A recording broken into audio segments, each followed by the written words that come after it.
एक बुजुर्ग औरत मर गई। यमराज लेने आए।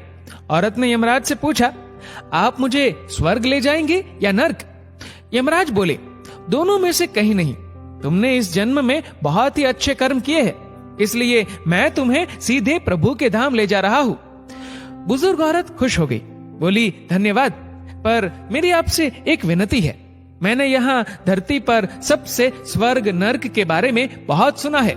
मैं एक बार इन दोनों जगहों को देखना चाहती हूँ।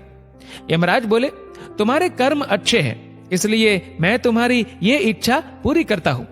चलो हम स्वर्ग और नर्क के रास्ते से होते हुए प्रभु के धाम चलेंगे। दोनों चल पड़े। सबसे पहले नर्क आया। नर्क में बुजुर्ग औरत ने जोर जोर से लोगों की रोने की आवाज सुनी।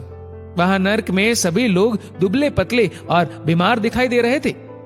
औरत ने एक आदमी से पूछा, यहाँ आप सब लोगों की ऐसी हालत क्यों है? आदमी बोला, तो और कैसी हालत होगी? मरने के बाद जब से यहाँ आए हैं, हमने एक दिन भी खाना नहीं खाया। भूख से हमारी आत्माएं तड़प रही है। बुजुर्ग औरत की नजर एक विशाल पतीले पर पड़ी, जो कि लोगों के कद से करीब 100 फीट ऊंचा होगा। उस पतीले के ऊपर एक विशाल चम्मच लटका हुआ था। पतीले में से बहुत ही शानदार खुशबू आ रही थी। बुजुर्ग औरत ने उस आदमी से पूछा, इस पतीले में क्या है? आदमी मायूस होकर बोला, ये पतीला बहुत ही स्वादिष्ट खीर से हर समय भरा रहता है। बुजुर्ग औरत ने हैरानी से पूछा, इसमें खीर है तो आप लोग पेट भर के ये खीर खाते क्यों नहीं? भूख से क्यों तड़प रहे हैं? आदमी रो रो कर बोलने लगा, कैसे खाए? ये पतीला 100 फीट ऊंचा है। हम में से कोई भी उस पतीले तक नहीं पहुंच पाता। बुजुर्ग औरत को उन पर तरस आ गया।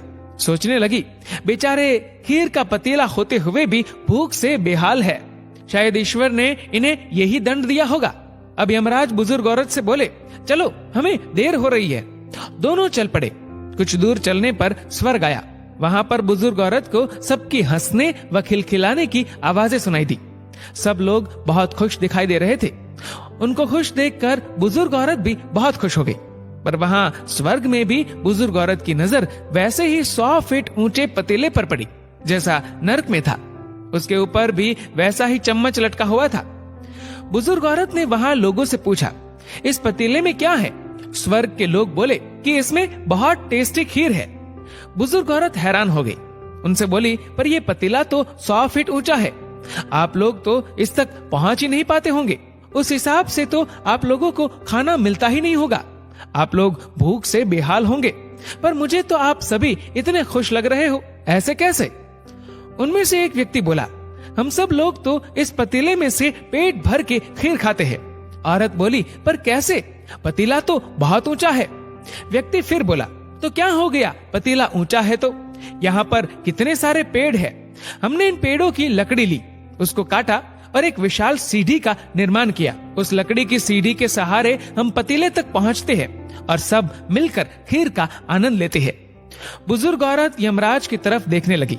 यमराज मुस्कुराए और बोले, ईश्वर ने स्वर्ग और नर्क मनुष्यों के हाथ में ही सौंप रखा है। चाहे तो अपने लिए नर्क बना ले, चाहे तो अपने लिए स्वर्ग। ईश्वर ने सबको एक समान हालातों में डाला है। उसके लिए उसके सभी बच्चे एक समान है। वो किसी से भेदभाव नहीं करता। वहाँ नर्क में भी पेड़ पौधे सब थे, पर वो लोग खुद ही आलसी है। उन्हें खीर हाथ में चाहिए। वो कोई कर्म नहीं करना चाहते, कोई मेहनत नहीं करना चाहते, इसलिए भूख से बेहाल है।